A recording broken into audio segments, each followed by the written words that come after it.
Allô, ici Voiture Martin. Vous écoutez Coup de Peine 103.5. On va aller rejoindre le receveur vedette des Pirates de Pittsburgh, le numéro 55, Russell Martin. Salut Russell, comment ça va? Ça va bien quand même, ça va bien. Là. Ça va bien, parfait. Je veux qu'on revienne un petit peu sur le choix des Pirates. Outre le fait que tu te sentais désiré par la formation, pourquoi le choix des Pirates exactement? C'est pas mal simple. Là. D'une part, c'est pour la sécurité financière, pour moi et ma famille. C'est les autres qui avaient la main à rough au niveau de l'argent. Quand on joue un sport comme le mien, on prend la retraite un peu plus jeune, fait qu'il faut avoir les moyens pour survivre plus tard. Là. Ça, c'est une des raisons. Puis aussi, c'est à cause que le potentiel de l'équipe il est bon. Il y a un jeune noyau de talent. Comme on peut, il y a McCutcheon, il y a le AJ Burnett qui est encore, il reste encore dans le bras. Il y a beaucoup de jeunes lanceurs qui ont beaucoup de potentiel aussi. Puis c'est ça que j'ai découvert. Là. Fait que je suis vraiment content de la décision. En fait, là, dans le temps, il y a une belle énergie. Les gars s'entraînent fort, puis ils ont une bonne attitude de travail. Puis j'ai hâte que la saison s'amorce. Puis en plus, tu retrouves un gars que tu connais quand même bien, AJ Burnett.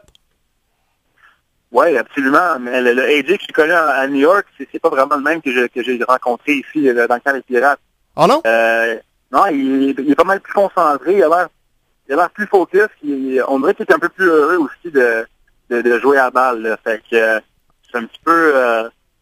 je sais pas comment que je pourrais dire. Là, c'est rafraîchissant un peu de le voir dans ce état-là. Ben, peut-être que la pression, on s'entend, regarde, à New York, la pression est quand même assez grosse. Les Yankees, c'est le club de la ville. Donc, avec les Pirates, peut-être qu'il est capable de plus s'exprimer avec son talent et un peu plus se concentrer sur son jeu et non sur la pression. Oui, ça, mais je crois juste qu'il se faisait expliquer beaucoup sur des choses qu'il n'avait pas le contrôle. Il se faisait expliquer à cause qu'il faisait beaucoup d'argent, puis c'était un petit peu le mouton noir de l'équipe, là. Une fois que les médias, là, ils ont vu qu'il était sensible par rapport aux commentaires, c'est devenu la cible numéro 1. Puis, ici, avec les Pirates, il a pris le rôle de l'âge de l'équipe. Puis, dans ce rôle-là, je trouve que ça devient un petit peu un rôle de leader. Puis vraiment, là, il a fait une bonne job avec ce rôle-là. C'est rendu, il montre l'exemple aux jeunes. Je pense qu'il a bien adopté ce rôle-là. Puis ça l'a aidé, je pense, en fait, là, d'avoir un rôle un peu plus important sur la rotation de partant là, avec les Pirates. Puis ça l'a fait marcher son attitude envers son attitude de travail et plusieurs choses. Il y a une des choses qui fait que les Pirates voulaient t'avoir aussi, quand on regarde le nombre de retraits que tu as sur les tentatives de vol. Les Pirates en ont arraché quand même pas mal l'an passé avec ça, alors que pour toi, ça avait l'air facile l'an passé avec les Yankees. Ouais, je sais pas si c'est jamais facile. C'est juste que c'est un travail d'équipe. Là. Si les lanceurs ils font leur job, puis ils contrôlent les gars, puis ils font certaines choses sur le monticule, ça aide beaucoup. Ça aide beaucoup à retirer les gars au but. Souvent le receveur est blâmé pour ça, mais si le lanceur il prend son temps, puis c'est un travail d'équipe là. Il n'y a pas le contrôle des coureurs comme ça. C'est vraiment un travail qui fait en équipe qui c'est quelque chose qui doit être adopté l'équipe au complet. Fait que des fois, tu as des lanceurs qui sont plus lents au marbre, des autres qui sont plus rapides. Quand le lanceur est plus rapide, les pourcentages de retirer les gars sur les buts, là, ils augmentent aussi. C'est sûr que moi, j'ai toujours une bonne force de bras et une bonne rapidité envoyer la balle au deuxième but. C'est sûr que ça aide, mais c'est vraiment un travail qui est le lanceur et le receveur ensemble.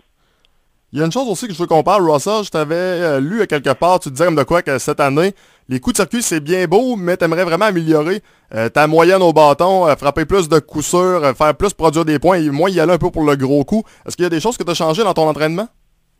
Je me suis entraîné je me suis acharné durant la saison morte. J'ai pris beaucoup plus de volume en tant que prendre des swings, des allons bâtons. Je me suis pratiqué beaucoup plus. Je me suis entraîné. J'ai pas fait du surentraînement. Je suis la raison de personne là que c'est vraiment facile pour moi de surentraîner. J'adore ça. Puis c'est quelque chose que j'ai adopté là, cette année. Là, je me suis discipliné dans le sens que je me reposais plus. Je me reposais plus, mais je m'entraînais très fort, sauf que je me donnais assez de repos. Fait que c'est une discipline qui est quand même dur parce que j'ai toujours pensé qu'il faut en faire plus. Mais des fois quand ça fait trop, là, ça donne l'effet inverse dans les résultats. Fait que j'adopte ça aussi durant le temps aussi. Là, je veux pas en faire trop. Je veux juste garder un métier de travail qui va permettre de rester kiné à l'année longue. D'avoir une routine là, qui est vraiment dans le fond, qui ne m'enlèvera pas de jus vers la fin de la saison. Je veux quelque chose qui est stable, constant. C'est des choses que j'essaie d'améliorer. Puis c'est sûr que le gros coup, c'est beau dans les stats, mais c'est pas nécessairement ça qui est le plus important. Ce qui est important au baseball, c'est d'être productif, de produire des points, de compter des points. Puis c'est en arrière de la carte de joueur, c'est fun d'avoir des coups de circuit. Mais quand tu essaies d'en frapper, là, le pourcentage il est beaucoup il diminue beaucoup la chance de faire des coups sûrs quand tu essaies trop souvent de faire le coup de circuit. Mais ça, c'est des choses que je vais essayer de. Ça veut pas dire que j'en ferai pas plus. C'est juste que ma mentalité va être plus à deux prises, de raccourcir mon approche, d'être un petit peu plus difficile. D'essayer peut-être moins fort à frapper des coups de circuit. S'il arrive, mais ça sera pas c'est pas à cause que j'essaie pour le gros coup, là, nécessairement. Aussi, un autre point que je veux qu'on parle, Russell, veut pas, le camp est quand même assez bien amorcé. On est rendu tranquillement pas vite, la saison à l'approche. Et je me pose la question suivante. L'an passé, tu étais dans un club où il y a beaucoup de vétérans. Maintenant, c'est un club un petit peu plus jeune, tu l'as mentionné tantôt. Est-ce que tu vois vraiment la grosse différence présentement dans le camp? La différence dans le camp, c'est que je suis dans une équipe qui n'a pas l'habitude nécessairement de gagner. Fait qu'il y a eu beaucoup d'ajustements à faire, je pense, juste au niveau de l'attitude, de la façon que les gars s'entraînent, dans leur attitude.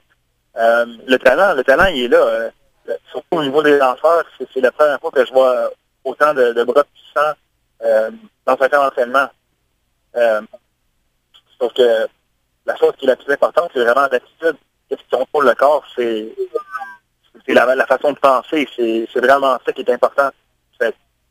La grosse différence entre, mettons, les Yankees et Pittsburgh, c'est vraiment dans la mentalité de l'équipe.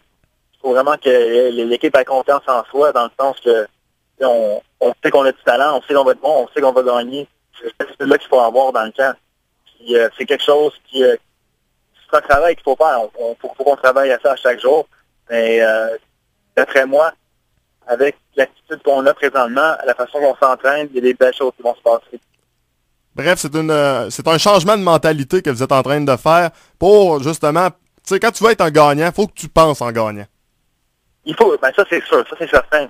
Mais aussi la préparation, la confiance vient de la préparation. Quand tu es préparé à faire quelque chose, puis que tu sais que tu t'es préparé, la seule chose qui reste à faire, c'est de donner ton meilleur effort. Fait que c'est ça que j'essaie d'apprendre aux gars, c'est en temps que vous vous préparez, que vous prenez vos soins, que vous vous acharnez dans vos bullpens, que votre préparation est à niveau. Mais là, la seule chose qui reste à faire, c'est d'aller performer.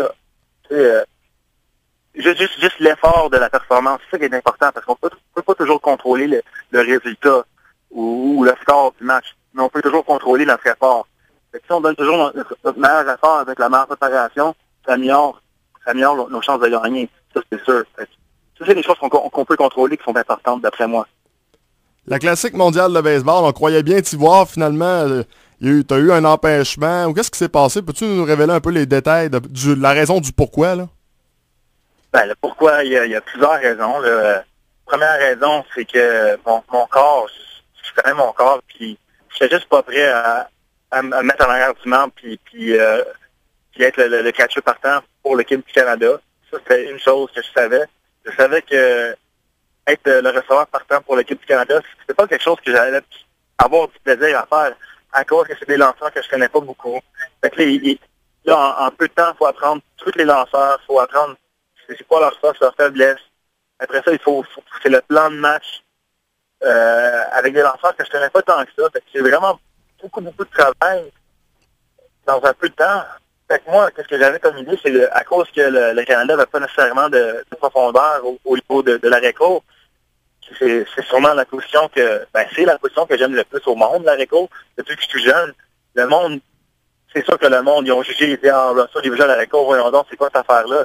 Mais le monde, pour qu'ils comprennent, c'est que j'étais un joueur d'avant-champ avant de devenir un receveur. Il fallait que j'apprenne comment devenir un receveur. Puis je suis devenu le receveur que je suis devenu en travaillant vraiment fort.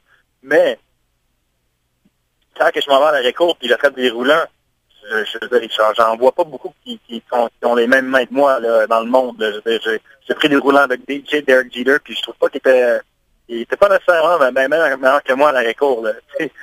Fait que le monde, ils vont juger, ils vont dire bon ben hey, ce gars-là, il sait pas de quoi tu parles, là, il veut pas être le catcher pis ça. Mais je m'en fais pas avec ça. Mon raisonnement il est que la meilleure décision pour moi, c'est de rester dans le camp des Pirates, travailler avec les jeunes lanceurs, travailler avec les lanceurs qui vont être avec moi pendant 5-6 mois. Puis comme ça, j'ai pas la distraction d'aller à la classique puis besoin de faire un gros travail, pas avoir de plaisir, puis vraiment attraper 9 manches quand mon cheminement habituel, c'est d'en attraper 5-6 dans ces dates-là. Fait que c'est vraiment pousser mon corps. Puis de toute façon, là, maintenant, je suis rendu, j'ai à peu près 3-4 jours que j'ai pas encore lancé de balle parce que j'ai l'inflammation à l'épaule un peu.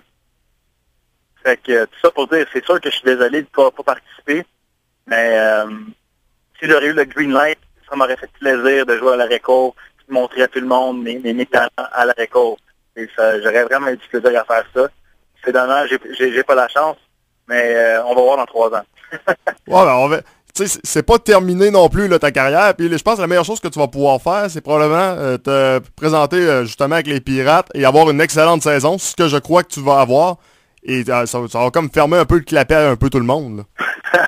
Ben moi, qu'est-ce que j'espère? J'espère que le Canada gagne sans moi. Il n'y a rien qui me ferait plus plaisir que ça. Je suis pas le genre de personne qui aime ça faire les excuses. La dernière fois qu'on a joué, il n'y avait pas de il y avait pas de Dempster. Faut pas penser aux choses qu'on n'a pas quand on est là. Il faut juste s'acharner puis se donner le maximum qu'on a. Puis qu'est-ce qui va arriver? Et je veux dire, OK, si je suis là, c'est sûr que sur papier, on dirait qu'ils ont des meilleures chances, mais je veux dire, ça donne juste, moi, en n'étant pas là, ça donne l'opportunité à quelqu'un d'autre de montrer qu'est-ce qu'il garde de faire.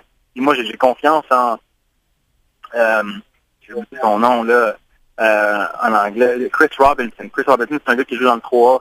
Puis ce gars-là, il a le talent. Puis il a travaillé même plus avec les lanceurs qui vont être là que moi. Fait il devrait avoir un meilleur background sur eux. Fait que moi, j'ai beaucoup de confiance en l'équipe que le Canada va aller mettre sur le terrain. Russell, juste pour terminer, une petite question quand même facile. C'est quoi l'objectif des Pirates cette saison? D'avoir une saison gagnante. Mais moi, mon objectif, c'est toujours le même. Je veux me rendre dans les séries qui gagnent une série mondiale. C'est sûr que si tu n'as pas cette attitude-là, tu vas avoir de la misère à l'atteindre, ton objectif. Fait que moi, mon attitude, c'est vraiment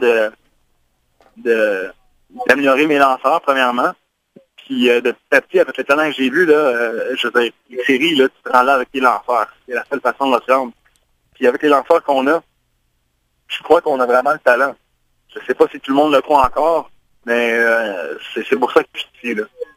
Ben, l'important, c'est que vous croyez en vous, puis c'est là que les belles choses vont arriver. Exactement.